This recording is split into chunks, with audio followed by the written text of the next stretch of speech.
The government shutdown is really starting to sting. Museums are closed, federal workers are missing paychecks, and small businesses that rely on government activity are feeling the crunch. Trump, meanwhile, is trying to blunt some of the backlash by using leftover Pentagon funds to keep paying the troops, a move that takes one major pressure point off the table but leaves hundreds of thousands of other workers stuck in limbo. Democrats and Republicans are still blaming each other for the standoff with no deal in sight. Jess, what are your thoughts on the shutdown, where it is now, and any thoughts on where it goes from here? So I thought at the beginning that it would be kind of short-lived, honestly. I mean, Donald Trump had the longest shutdown in his first administration. It went 35 days. And I thought, like, we're definitely not getting anywhere close to that. Hi, everyone. This video is just a preview of the full episode, which you can tell because it's only a few minutes long. And the full episode is available on our own YouTube channel, the Raging Moderates YouTube channel. That's where all of the rapid response content is going. We're doing a bunch of interviews. Scott and I just sometimes talking about something that we find interesting. We hope that you'll join us over there and subscribe. This is all in addition to the usual Wednesday and Friday podcasts. Click the pop-up link on your screen right now or head over to youtube.com/@RagingModerates to subscribe. Thank you.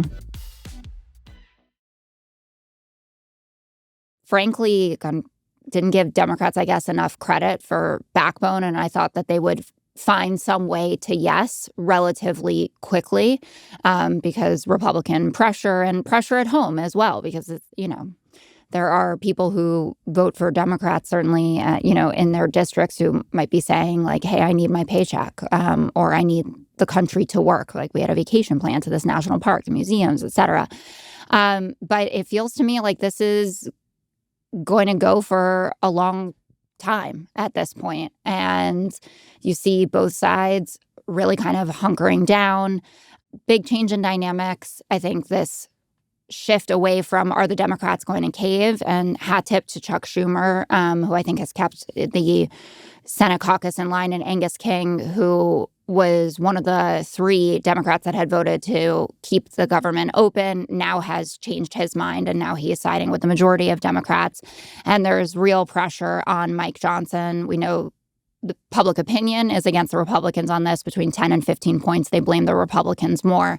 But you're also seeing individual Republican representatives even do things like go on TV and talk about how poor Johnson's leadership has been, especially that he has the caucus at home on recess. And they're like, we should be working, like Kevin Kiley in California.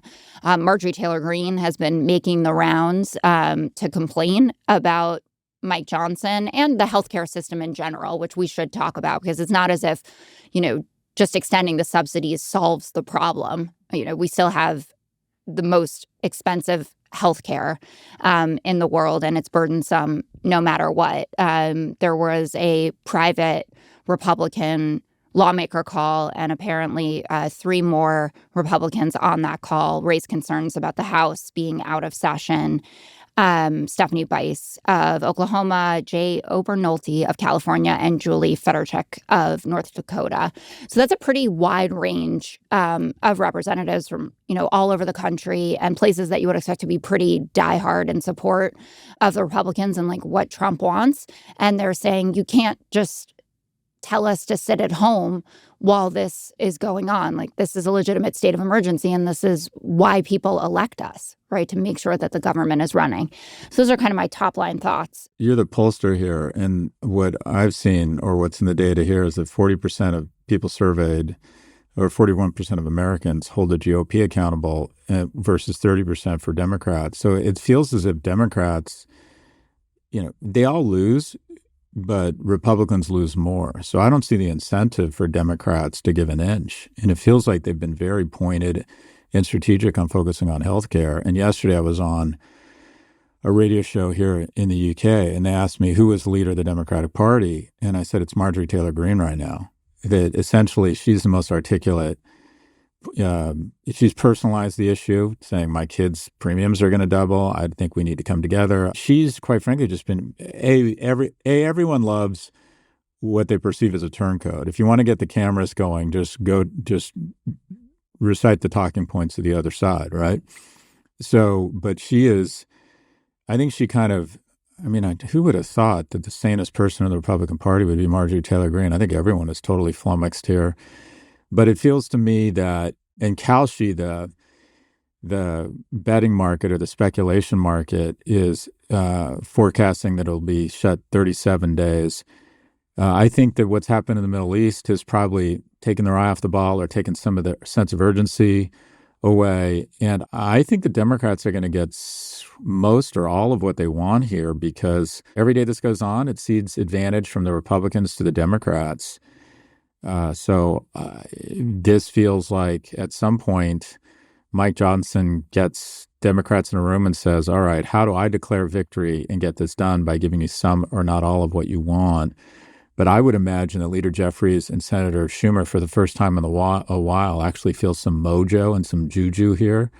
Like, oh my gosh, we're actually winning for once, and we're actually seen as leaders. What is this strange feeling that I have? What is this feel? I don't recognize this sensation.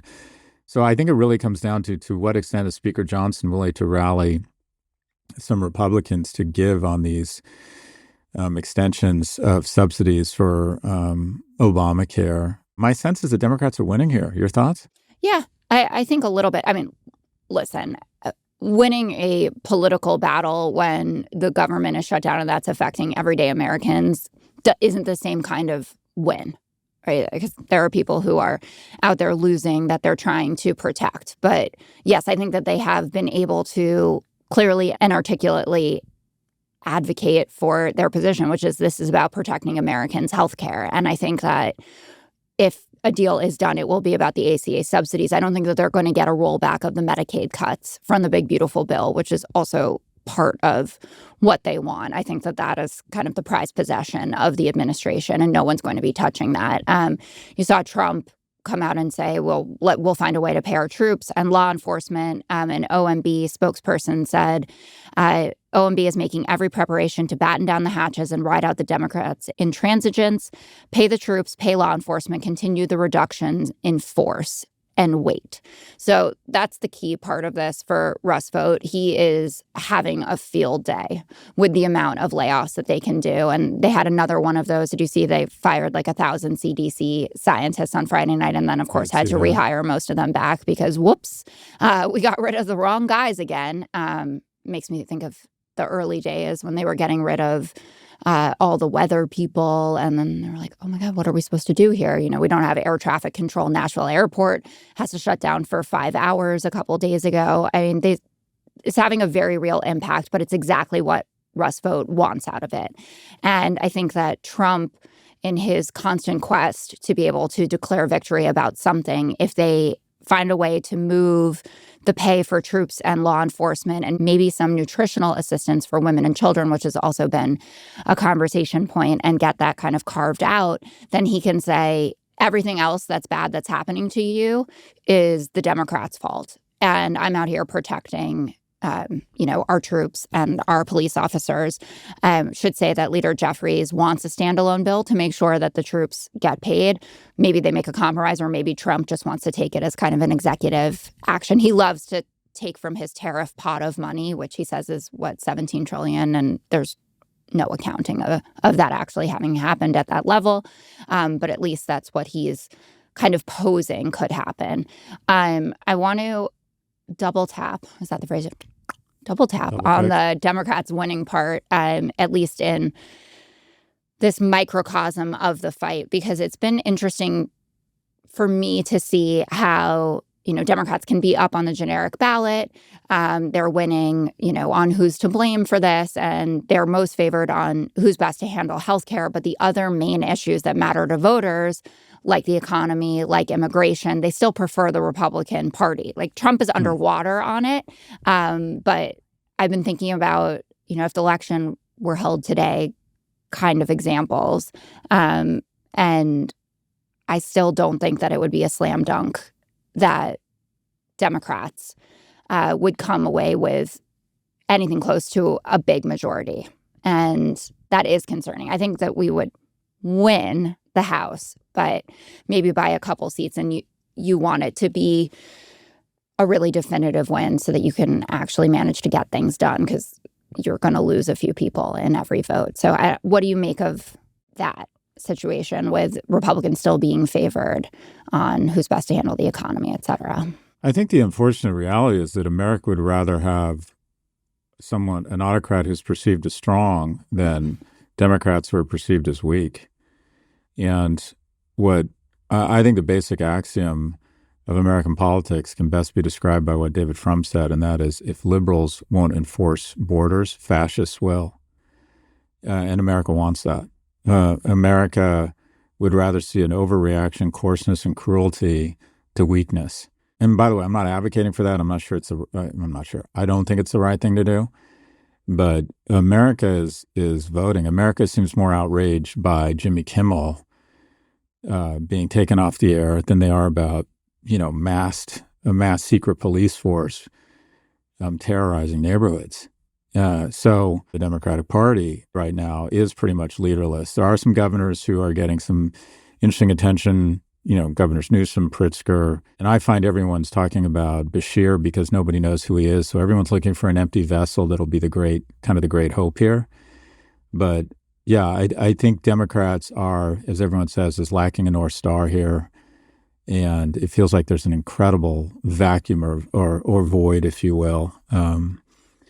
So yeah, it feels like politically we have a choice between coarseness and cruelty and weakness. That's kind of what's on the menu. Anyways. I want to talk to you about your interview with Dan Senor, who was exactly the person I wanted to hear from, having spent all day watching the hostage videos of those reunifications. So first off, I think the world of Dan Senor. He was actually my sister's roommate when they were in D.C. right out of college, and I met him. He was this young, nice kid, and I didn't like him because he was Republican, and that's the kind of judgmental person I am.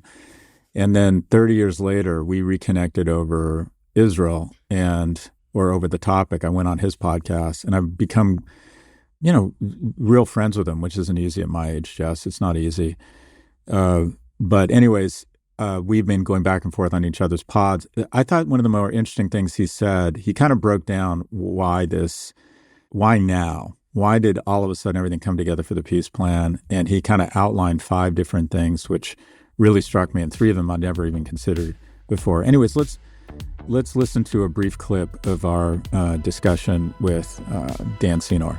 So what exists of Hamas now is basically a political organization in Gaza that has a sort of ragtag militia, which is different from what it had before October 7th, which was a political organization in Gaza and a very sophisticated military. Now, that political organization will still try to stay in power.